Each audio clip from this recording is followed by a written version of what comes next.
Erreur numéro 1. Lors du sujoud, ne pas laisser ses bras étalés au sol comme un chien. Le prophète sallallahu alayhi wa sallam a dit: soyez équilibrés en prosternation et ne laissez pas l'un de vous étaler ses bras au sol comme un chien. Erreur numéro 2.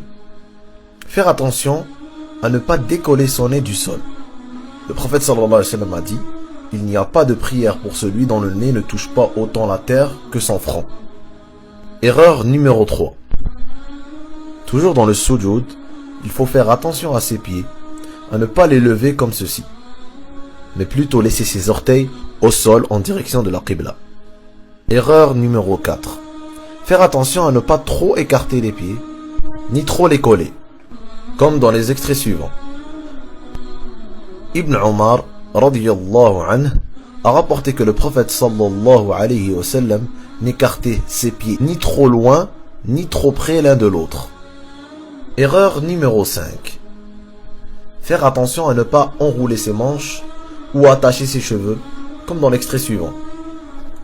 Car le prophète sallallahu alayhi wa sallam a dit: et il m'a été commandé de ne pas attacher les cheveux ou les vêtements en prière. Erreur numéro 6.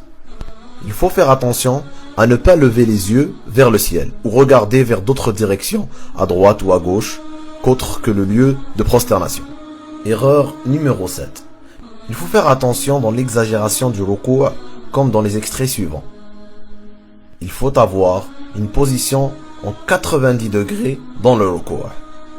Erreur numéro 8. C'est une des erreurs les plus répandues.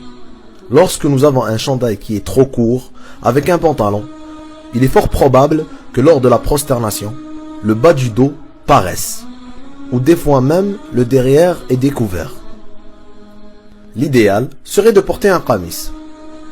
Faire attention aux shorts, car le vêtement doit être en dessous des genoux.